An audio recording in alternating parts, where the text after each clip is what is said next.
Hello అండి, నమస్తే. అందరూ ఎలా ఉన్నారు? బాగున్నారా? Welcome back to Varahi D9 channel. Karthika Puranam 20వ అధ్యాయం అండి. సత్యభామ అలకని తీర్చిన కృష్ణుని తన పూర్వజన్మ గురించి అడగడం. శ్రీ మహావిష్ణువు లీలా విశేషాలలో భాగంగా శ్రీకృష్ణ సత్యభామల గురించి సనుకాది మునులతో సుతుడు చెప్పడం మొదలు పెడతాడు. ఒక రోజున శ్రీకృష్ణుడు రుక్మిణీ సమేతుడై ఉండగా దేవలోకం నుంచి నారద మహర్షి వస్తాడు. ఆయన చేతిలో ఉన్న పారిజాత పుష్పం గురించి కృష్ణుడు అడుగుతాడు. అది పారిజాతమని, దేవలోక పుష్పమని నారదుడు చెబుతాడు. పారిజాతం ఎంతో సువాసనను వెదజల్లుతూ ఉంటుందని, దానికి వాడిపోవడం అనేది తెలియదని అంటాడు. ఆ మాట వినగానే రుక్మిణీదేవి ఆశ్చర్యపోతుంది. అందుకే ఈ పారిజాత వృక్షాన్ని సచీదేవి ఎంతో అపురూపంగా చూసుకుంటూ ఉంటుందని నారదుడు చెబుతాడు. ఎంతో అపురూపమైన ఆ పుష్పాన్ని ఇష్టభార్య సిగలో ఉంచమని దానిని కృష్ణుడికి అందజేస్తాడు. పక్కనే రుక్మిణీదేవి ఉండడంతో కృష్ణుడు ఆ పారిజాత పుష్పాన్ని ఆమె సిగలో ఉంచుతాడు. ఈ విషయం పరిచారిక వలన సత్యభామకు తెలుస్తుంది. తన మందిరానికి వచ్చిన కృష్ణుడి పట్ల ఆమె అలక చూపుతుంది. ఆమె అలక తీర్చడానికి కృష్ణుడు చాలా ప్రయత్నాలు చేస్తాడు.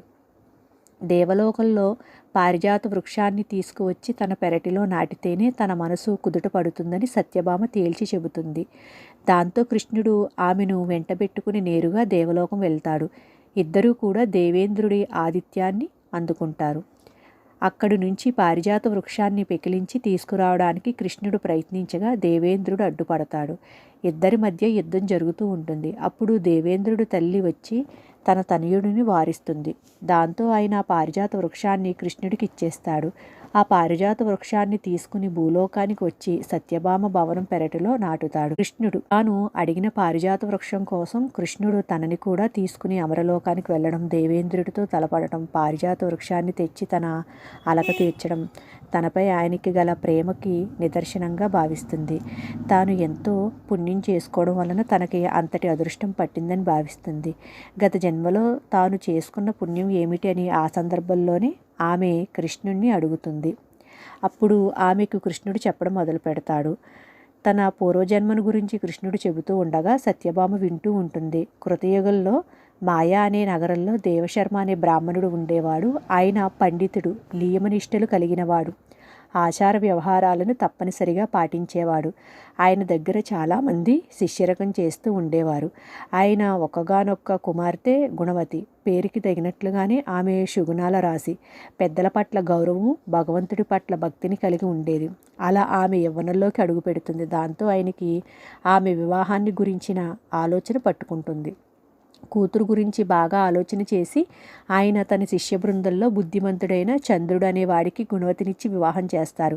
ఆ దంపతులు ఎంతో అన్యోన్యంగా ఉండేవారు. అది చూసి దేవశర్మ ఎంతో ముచ్చటపడేవాడు. ఒక రోజున దేవశర్మ, చంద్రుడు ఇద్దరూ కలిసి దర్భల కోసం అడవికి వెళతారు. అలా వెళ్ళిన ఆ ఇద్దరు ఒక రాక్షసుడి బారిన పడి ప్రాణాలు పోగొట్టుకుంటారు. అలా మరణించిన మామాళ్ళుళ్ళు దైవ సన్నిధిలోనే ఎక్కువ కాలం గడుపుతూ వచ్చిన కారణంగా విష్ణులోకానికి చేరుకుంటారు. తన తండ్రి భర్త మరణించడంతో గుణవతి ఎంతగానో దుఃఖిస్తుంది. భారం భగవంతుడిపై వేసి రోజులు గడుపుతూ ఉంటుంది. భగవంతుడి సేవ కోసమే ఎక్కువ సమయం కేటాయిస్తూ ఉంటుంది. కార్తీక వ్రతాలు, ఏకాదశి వ్రతాలు అత్యంత భక్తి శ్రద్ధలతో ఆచరిస్తూ ఉంటుంది. అలా ఆమెకి వయసు పైబడుతుంది. శరీరం ఎంతమాత్రం సహకరించని పక్షంలో కూడా చలిలో ఆమె కార్తీక స్నానం చేయడానికి సిద్ధమవుతుంది. అప్పుడు విష్ణుదూతలు వచ్చి ఆమెను దివ్య విమానంలో విష్ణులోకానికి తీసుకువెళతారు.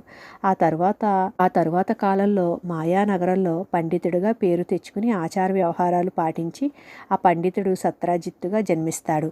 ఆయన శిష్యులు చంద్రుడు అక్రూరుగా జన్మిస్తాడు. అనునిత్యం శ్రీహరినామస్మరణంతో ఏకాదశి వ్రతాలతోని జీవితాన్ని గడిపిన ఆ గుణవతియే సత్యభామగా జన్మించిందని కృష్ణుడు చెబుతాడు. దానితో ఆనందంతో మురిసిపోతూ సత్యభామ ఆయనను అక్కున చేర్చుకుంటుంది. ఓకే అండి, విన్నారు కదా. కార్తీక పురాణం 20వ అధ్యాయం సత్యభామ అలకని తీర్చిన కృష్ణుడి తన పూర్వజన్మ గురించి అడగడం. మళ్ళీ మరో వీడియోతో కలుద్దామండి. బాయ్ అండి. Thank you.